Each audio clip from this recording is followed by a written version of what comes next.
اللهم صل وسلم على سيدنا. أعوذ بالله من الشيطان الرجيم. Assalamualaikum warahmatullahi ta'ala wabarakatuh. Tuan-tuan perempuan yang dikasihi Allah Subhanahu wa ta'ala,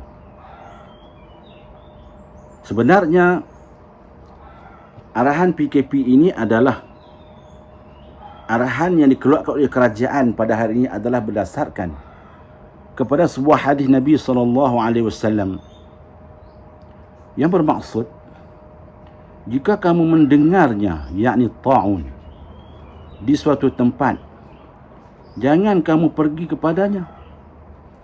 Jika berlaku di suatu tempat, sedangkan kamu berada di situ, jangan kamu keluar lari daripadanya. Shadaqah Rasulullah, hadis sahih riwayat Imam Muslim rahimahullahu ta'ala alaih.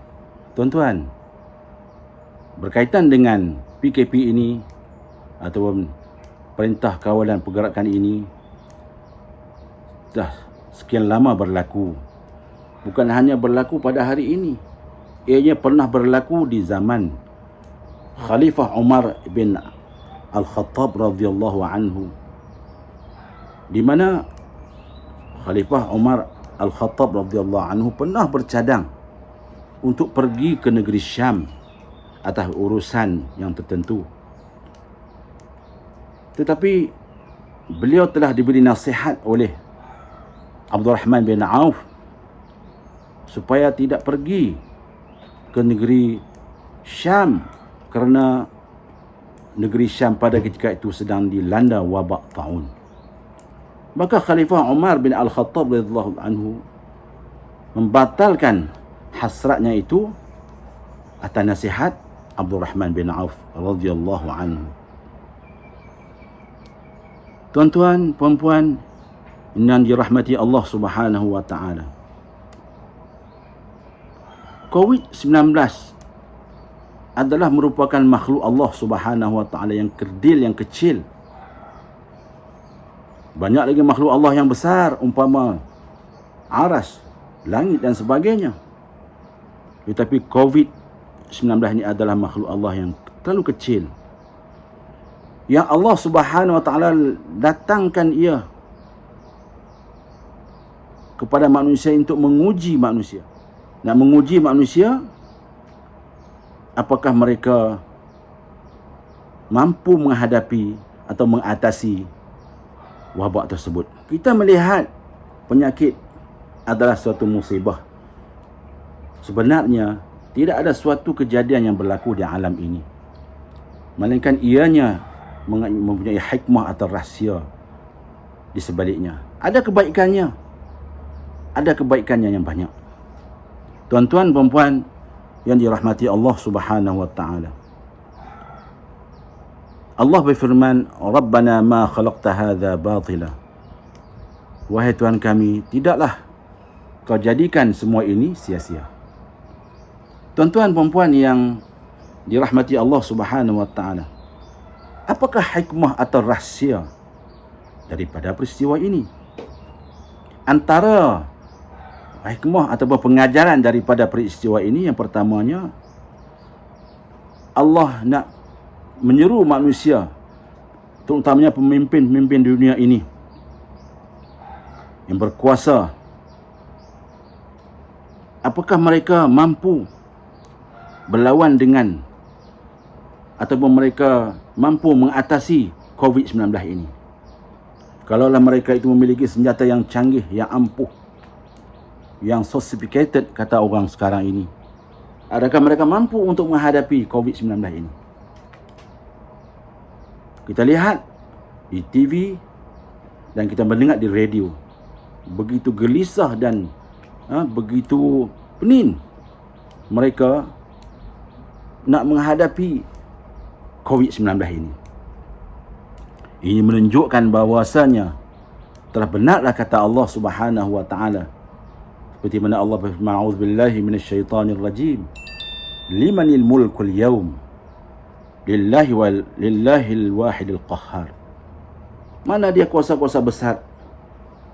Tentulah tiada pada ketika itu melainkan Allah Subhanahu wa taala. Tuan-tuan, perempuan yang dirahmati Allah Subhanahu wa taala. Pengajaran yang seterusnya ianya menjadi sebagai penghapus dosa. Berdasarkan kepada hadis Nabi SAW yang bermaksud, tidaklah seorang yang ditimpa derita penyakit ataupun perkara lain kecuali Allah hapuskan keburukan, kesalahan seperti pohon-pohon yang gugur daunnya. Sadaqa Rasulullah, hadis sahih riwayat Imam Muslim. Ini perumpamaan. Allah menyebut perumpamaan orang-orang yang ditimpa musibah ini sebagai menggugurkan dosa-dosa mereka di sisi Allah Subhanahu wa taala.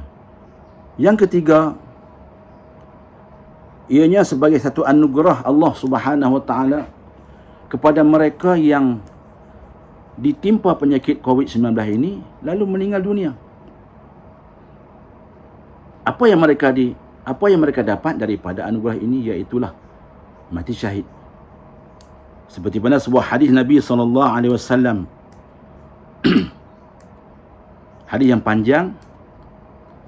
Di hujung hadis itu dia menyebut, siapa yang mati disebabkan ta'un, maka dia mati syahid. Apa itu syahid? Syahid ni adalah satu kematian yang sangat mulia. Kalaulah seseorang itu mati di medan peperangan kerana menegakkan agama Allah Subhanahu Wa Taala, dia mati, maka Allah kurniakan kepada dia mati syahid, di mana orang yang mendapat syahid ini terlepas ia daripada azab kubur. Apakah yang terlebih besar anugerah Allah Subhanahu Wa Taala daripada seseorang yang terlepas daripada azab kubur? Inilah yang diimpi, yang diinginkan oleh semua manusia. Kalaulah kita terlepas daripada azab kubur, maka bahagialah orang itu. Amin. Hikmah yang keempat atau rahsia yang keempat daripada peristiwa COVID-19 ini ialah peluang kita bermuhasabah ataupun kita melihat kelemahan-kelemahan yang ada dalam diri kita, ataupun dosa-dosa yang pernah kita lakukan, sama ada secara sengaja ataupun tidak sengaja. Kalau kita menyedari bahawa kita mempunyai dosa yang banyak yang kita sengajakan, maka inilah peluang untuk kita beristighfar kepada Allah Subhanahu Wa Taala. Kita minta ampun kepada Allah Subhanahu Wa Taala dengan menyebut astaghfirullahalazim sekurang-kurangnya. Kerana Nabi SAW merupakan Nabi yang maksum, tidak berkurang baginda beristighfar kepada Allah Subhanahu Wa Taala. Seperti mana banyak hadis yang menyebut, antaranya tidak kurang daripada 70 kali. Ada yang mengatakan tidak kurang daripada 100 kali Nabi beristighfar kepada Allah Subhanahu Wa Taala. Maka ayuh kita, bagi kita ini yang bukan maksum ini, kita memperbanyakkan istighfar kepada Allah Subhanahu Wa Taala. Sebagai kesimpulannya, marilah sama-sama kita memelihara diri kita. Pasti kita akan berjaya dan kita akan menang. Duduk di rumah, bermuhasabah, jangan keluar dari rumah kecuali ada keperluan. Sentiasalah mengamalkan kebersihan, sentiasalah membasuh tangan, sentiasalah mengamalkan penjarakan, dan sentiasa memakai penutup muka. Mudah-mudahan kiranya kita mengambil langkah-langkah ini, insya-Allah kita akan terselamat daripada terkena jangkitan wabak COVID-19 ini. Sekian dahulu daripada saya, Ustaz Alias bin Ahmad, Guru Ta'mir Daerah Kampung Pasu, negeri Kedah teraman. Aqulu qawli hadza astaghfirullahal azim li wa lakum wa billahi at-taufiq wal hidayah. Wassalamu alaikum warahmatullahi wabarakatuh. اللهم صل وسلم